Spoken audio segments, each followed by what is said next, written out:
歡迎大家再次收睇 Watch Catalog 標科嘅 channel，仲未訂閱嘅呢，希望你可以支持一下我啊！今集呢，又係關啱啱過咗去9月份嘅香港鐘錶展嘅，我睇到一個非常熟口面嘅面孔啦，咁佢就係隔離台啦，關於相機嘅 plastic photo 交攝現場嘅嘉豪咁樣咯，因為我都間唔中有留意佢哋嘅一啲相機嘅資訊啦。咁佢哋間唔中都會講下錶嘅，咁不過就係主要都係阿嘉豪去講呢個錶，咁證明佢都係一個愛錶之人啦。咁佢嚟到錶展，咁我就認得佢啦，咁我就大家就相認咗啦。咁當時佢都已經介紹咗佢嘅新嘅作品，亦都係今集要介紹嘅呢一隻，我形容為呢，我見過 so far 最相機主題嘅一隻相機手錶，所以呢，就算呢一刻啱啱開賣呢，已經喺業界嗰度呢得到唔少嘅迴響嘅。連阿發哥周潤發都有支持。另外啊，更加癲嘅一定係 Airwork 嘅 co-founder Felix 咧，亦都喺香港同阿嘉豪食咗一餐飯，仲表示要購入添啊！咁啊，放心，唔係收購佢哋，而係買佢哋一隻錶啫。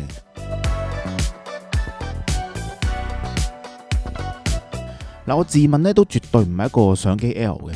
只係對相片質素有啲要求啦，例如 wide angle 啊、相片嘅 sharpness 啊，咁所以咁多年嚟呢，其實都堅持係會用相機啦去影一啲比較緊要嘅生活照啦。咁即係大概對相機嘅操作有基本嘅認識啦。咁一直都好怕啲相機器材太過重，一直都冇興趣上呢個 full frame。咁所以富士呢，簡直係我為咗我呢類客呢而設嘅，個樣唔太差 APS-C， 最重要呢就係直出 JPEG 就用得噶啦。之前呢都用過 XT100 啊、XT3 呢，咁啊最後呢竟然俾我發現咗呢部名物，反而呢係最入門嘅一部 XA7 啦。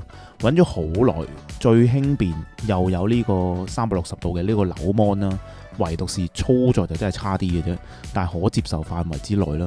最後呢，基本上出門呢都淨係帶住佢啫，去旅行都淨係帶住佢。XT3 最尾都賣鬼埋添。之後呢，亦都再揾咗呢一支 Sigma 呢10-18 f2.8， 你睇下我對輕便嘅嗰份極致嗰份堅持呢，呢個組合。呢個重量啦，做到呢一個相片嘅 quality 呢，我相信應該真係冇對手噶啦。咁啊，講完咗少少啦，講翻呢個 brand 之前呢，咁啊，不如先研究一下坊間有邊啲相機主題相關嘅牌子啊。比較深刻嘅一定係日本嘅呢個 Tax 啦，定 Tax 咧咁樣。咁啊，以相機以鏡頭啊為手錶嘅設計藍本。已經有若干嘅年份啦，咁所以錶友咧基本上都見過呢一隻錶啦。呢一個話題之作一定係徠卡都出手錶，我暫時就未有機會去見到呢一隻錶嘅實物啦。咁不過硬係覺得有啲怪怪地，好似有啲東不成西不就嘅嗰個感覺咁樣咧，好似到喉唔到肺咁咧。另外記得咧細個咧卡西歐都出過一隻可以影相嘅錶。當年簡直係用瘋狂嚟形容，依家都好難再見到呢一類咁瘋狂嘅創意，大概就係呢一啲啦。上網揾過，咁所以確實呢，又真係唔係話好多用相機作為靈感嘅喎。Atra 嘅呢一隻呢，犀利啊，絕對有話題性。Atra 呢，其實就2018年已經成立咗噶啦，其實一直佢哋都係出鏡頭啦，同埋相機周邊嘅一啲產品為主，直到2025年啦。適逢呢個135mm菲林誕生100週年啦，咁佢哋呢不如就出一隻手錶啦，咁啊真係夠晒有型。喺我面前嘅呢已經係 Atra 嘅呢個 packaging 啦，白色簡約嘅外盒，一打開呢有一個 portable 嘅錶盒啦，亦都令我聯想到嗰啲相機鏡頭袋嘅嗰啲啦，仲有呢個保卡啦。咁啊手錶嘅本體。隻錶個名呢個系列呢就叫 Camera One 嘅，我自己呢其實就揀咗原本呢個銀色啦，基本銀色啦叫做，我就比較傳統一啲，我成日覺得相機呢都始終係一個黑銀色嘅組合啊，我真係比較守舊一啲啊。咁本身其實佢有黑色同埋金色嘅殼嘅，咁我諗你只要有機會攞到呢隻錶上手睇呢，就會明白我頭先講嘅，暫時見過最相機嘅一隻相機手錶。太多嘅 detail 位啦，真係拖到呢，都應該會打動到你本身。如果中意相機嘅話呢，一定打動到。咁啊，逐點發掘一下之前呢，咁啊始終都係隻手錶啦，不如交代一下基本嘅啲 spec 先啦。42mm 嘅錶殼厚度呢就15.2mm，咁又真係唔算薄嘅，不過都還好啦，似戴住一支餅鏡咁樣，我會形容為橡膠帶就做咗一個類似一啲仿皮紋嘅感覺啦。印象 Blancpain 都有類似嘅，同埋我最中意嘅一個接扣機芯係一個國產嘅機芯噶啦。咁我諗買呢一隻錶呢，應該都唔係咁在乎佢係咩機芯啦，有基本嘅準程度就應該 OK 嘅。40小時嘅動力儲備啦，咁啊基本手錶嘅 spec 就講完啦。當然跟住落嚟呢，就係最好玩嘅一啲相機嘅一啲 features 啦。嗱，第一個呢，就係錶盤，如果你細心啲睇呢，佢係一個菲林咁嘅樣嘅喎，你見兩邊係啲窿，好似菲林。有若干年齡嘅朋友呢，感受應該比較大一啲。咁菲林當然係要曝光嘅啦，曝光就自然有呢個鏡頭嘅光圈葉咁樣啦。咁你可以扭10點鐘位置嘅呢個按鈕啦，調整呢個光圈嘅大細，非常之有創意。雖然呢就冇一個實際嘅功效，但其實都幾好玩，幾有型，都夠啦。因為可以因應翻你個心情，調整翻呢個光圈嘅大細。當光圈都 set 好咗之後呢，用幾多快門呢？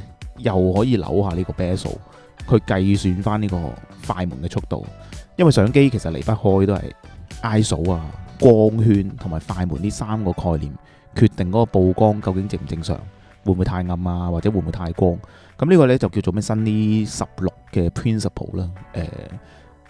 我大概知啦，但係你問我一時三刻我又唔會噏到呢一個 principle 出嚟呢個名嘅。不過依家呢，其實都數碼相機噶啦，其實仲有幾多人會識得呢啲概念啊？咁呢度呢，就有啲似一個簡化咗嘅一個飛行尺咁樣咯，因為其實都係一個有規律嘅比例啫。錶身呢，左邊呢仲更加誇張，有一個景深尺添。嗱，其實老實講呢，我唔係一個相機 L 呢。我其實到依家咧都唔係話太過識睇呢樣嘢，即係記憶咧。以前喺製作嘅時候咧，我見到啲人就會去拉尺去計個 focus 咯。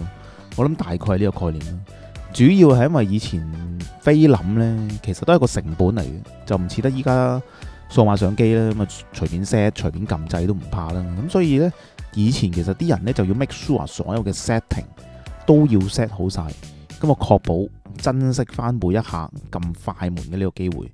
咁我覺得慢慢呢一啲呢，都會成為歷史噶啦。老實講，當你以為呢啲都係全部嘅呢，仲未完。錶底個機芯呢個 motor 呢，仲有呢一個 Horse in Motion，又係大家一定見過。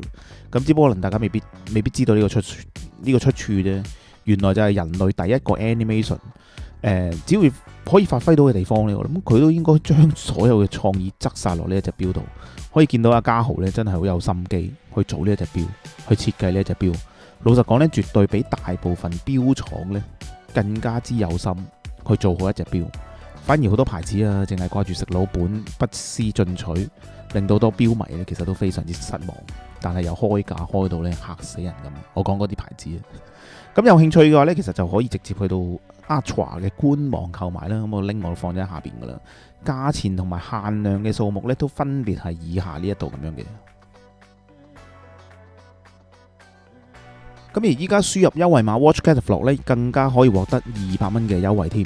咁啊，雖然我折扣就唔算好多，咁但係聽阿嘉豪講呢，雖然香港有啲門市其實都有得賣嘅，不過門市呢，反而佢係正價呢，冇任何嘅優惠嘅。咁大家要明白啦，特別是係呢啲新進嘅牌子呢，其實佢哋嘅利潤呢，真係其實就係一啲都唔高，好多時都係為咗個理念，有標迷嘅支持呢，先至會令到呢啲充滿創意嘅牌子呢發光發熱。